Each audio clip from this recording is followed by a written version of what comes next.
Morning प्यारे बच्चों। हम पढ़ रहे थे अध्याय 5 जिसका नाम था सोना। और यह कहानी किसने लिखी थी? यह कहानी महादेवी वर्मा ने लिखी थी। तो हमने सोना के बारे में क्या पढ़ा था? देखो, सोना कौन थी? एक हिरन का बच्चा जो किसके पास था? महादेवी वर्मा के पास था। वो कैसी थी, उसका स्वभाव कैसा था और लोगों ने उसके क्या क्या नाम रखे, ये हमने पिछले अध्याय में पढ़ा था। देखो अब आगे, वो महादेवी वर्मा के साथ कैसे खेलती, उसके साथ कैसा व्यवहार करती। जब वह महादेवी वर्मा की साड़ी का पल्लू अपने मुंह में ले लेती तो महादेवी वर्मा उसे क्या करती? डांटने लगती।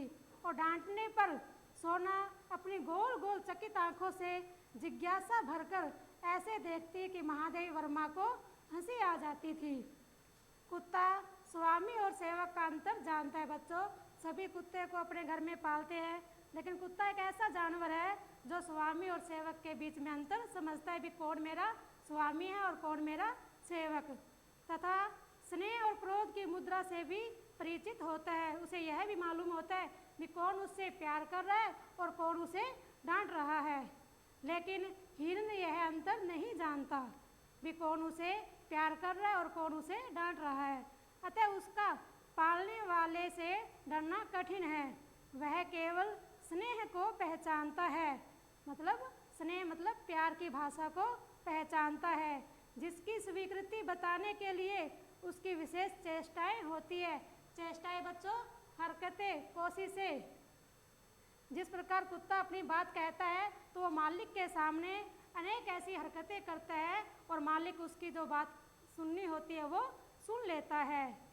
मेरी बिल्ली गोधुली, महादेवी वर्मा के पास वो जो जानवर है उसके बारे में बता रही है कि मेरी बिल्ली गोधुली, कुत्ते हेमंत बसंत, कुतिया फ्लोरा सबसे पहले इस नए अतिथि को देखकर रुष्ट हो गए। नए अतिथि कौन था? सोना। सोना को देखकर महादेवी वर्मा के पास जो बिल्ली थी, कुत्ते थे, वो सभी उसको देखकर ईर्ष्या करने लगे। जिस प्रकार बच्चों हमारी कक्षा में कोई नया स्टूडेंट आ जाए, नया विद्यार्थी आ जाए तो उसे पुराने विद्यार्थी क्या है, उसे देखकर ईर्ष्या करने लगते हैं, वे हमसे इंटेलिजेंट, हमसे समझदार, ये कौन आ गया। तो उसी प्रकार उस सोना को देखकर भी सभी जानवर उससे ईर्ष्या करने लगे। पर सोना का स्वभाव इतना प्यारा था, वो इतनी अच्छी थी कि उसने सभी के साथ मित्रता का भाव स्थापित कर लिया था। वो सभी की थोड़े ही दिनों में क्या बन गई? मित्र बन गई, दोस्त बन गई। और ऐसी दोस्त बन गई कि उनका बिछड़ना बहुत ही मुश्किल था। वर्ष भर बीत जाए, कई साल बीत गए। सोना हिरन जो कि एक बच्चा था वो अब क्या होगी? बड़ी होने लगी। उसके शरीर के पिताब रोए ताम्रवर्णी हो गए। ताम्रवर्णी मतलब तांबे के रंग के। उसके शरीर के ऊपर तांबे के रंग जैसे बाल आने लगे। उसकी टांगे जो है वो क्या होगी? और भी अधिक सुडौल, यानी कि और अधिक मजबूत हो गई, इतनी सुंदर हो गई थी। और खुरों में क्या आ गया? कालापन आ गया। ग्रीवा, ग्रीवा मतलब गर्दन, उसकी गर्दन तिरछी और लचीली हो गई थी। परंतु सबसे अधिक उसकी विशेषता थी उसकी आँखों की। उसकी आँखें के चारों ओर क्या था? काजल की जो रेखा बनी होती है, कज्जल कोर, यानी कि इधर देखो कज्जल कोर बहुत ही काली, उसकी आंखों पे चारों ओर काली रेखा खींची हुई थी। और उस रेखा के बीच में नीले रंग का गोल, ऐसा लगता था मानो नीला कोई बल्लभ जग रहा हो। इसी बीच फ्लोरा ने क्या किया? एक दिन एकांत में कोठरी में उसने अपने 4 बच्चों को जन्म दिया।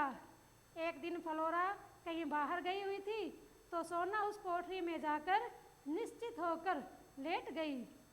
पिल्ले आंखें बंद होने के कारण ची ची करते सोना के उदर मतलब सोना के पेट पर दूध को खोजने लगे। तब से सोना के नित्य कार्यक्रम में पिल्लों के बीच लेटना सम्मिलित हो गया। और सोना क्या करती? रोज वहीं जाकर उन बच्चों के बीच में जाकर लेट जाती।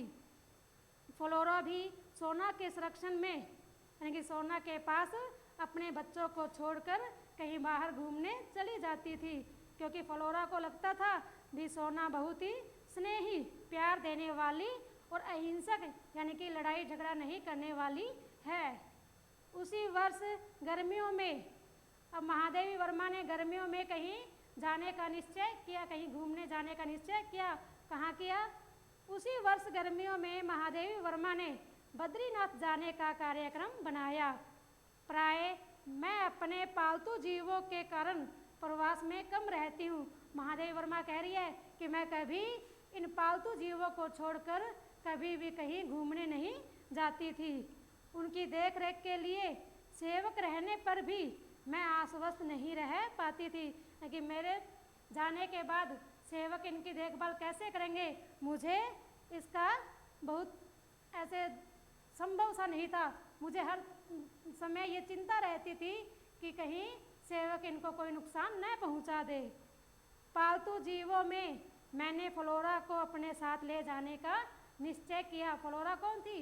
एक कुतिया, और उसको महादेवी वर्मा अपने साथ ले जाना चाहती थी क्योंकि वह महादेवी वर्मा के बिना नहीं रह पाती थी।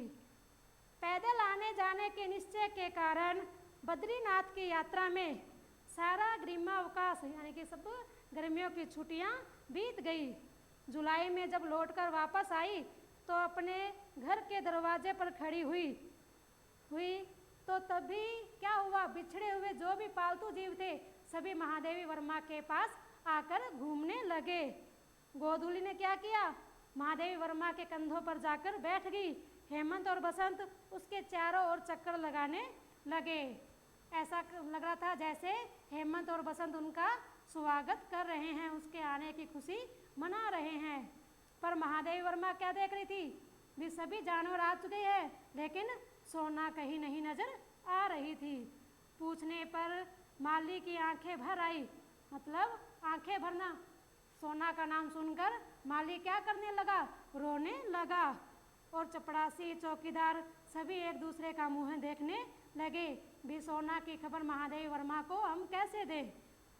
वे लोग मेरे आने से ही मुझे कोई दुखद समाचार नहीं देना चाहते थे, लेकिन माली की भावुकता ने उसे बिना बोले ही दे डाला। ज्ञात हुआ, पता चला कि छात्रावास के सन्नाटे, छात्रावास में जब सोना को कोई नज़र नहीं आया और फ्लोरा तथा मेरे अभाव में सोना इतना अस्थिर हो गई, इतनी बेचैन हो गई कि इधर उधर कुछ खोजती हुई एक दिन क्या हुआ? कंपाउंड मतलब हॉस्टल से वो बाहर निकल गई। इतनी बड़ी हिरनी, यानी कि वो अब जवान हो चुकी थी, इतनी बड़ी हो गई थी कि उसको पालने वाले तो कम थे, लेकिन उसका शिकार कर कर उसको खाने वाले चारों तरफ उसके ओर घूम रहे थे। इसीलिए माली ने क्या किया? एक दिन उसको पूरे लंबे बड़े मैदान में उसको रस्सी के साथ बांध दिया ताकि कोई इसका शिकार न कर सके। लेकिन हिरनी ने क्या कहा? वो बंधने के अपने बंधन के जो उसको बांध रखा था उसको तो वो भूल गई और वो ऊंची ऊंची छलांगे मारने लगी। लेकिन एक दिन उसने ऐसी ऊंची छलांग मारी कि खुद ही उस रस्सी में उलझकर वो नीचे जमीन पर आ गिरी और गिरने के बाद उसकी क्या होगी? मृत्यु हो गई। वही उसकी क्या थी? अंतिम उछाल थी। सब उस सुनहले रेशम की गठरी जैसे शरीर को गंगा में प्रभावित कर रहा, यानी कि उसके शरीर को गंगा में बहा आए और इस प्रकार किसी निर्जन वन में जन्मी और जनसंकुलता लोगों के समूह में पली सोना की करुण कथा का क्या हो गया?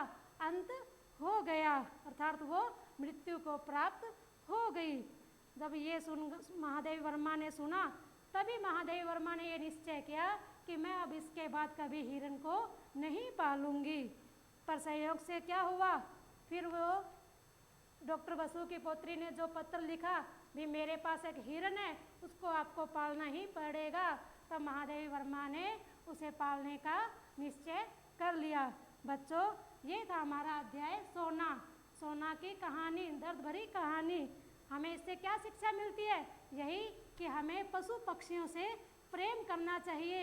जिस प्रकार वो मिलजुल कर रहते हैं उसी प्रकार हमें भी मिलजुल कर रहना चाहिए। बच्चों, इस कहानी से संबंधित कुछ क्वेश्चन है जो मैं आपको दूंगी। आपको इस कहानी को अच्छी तरह पढ़ना है, हमारी वीडियो को दोबारा देखना है और इससे संबंधित जो भी क्वेश्चन है उनके आंसर आपको देने हैं। धन्यवाद।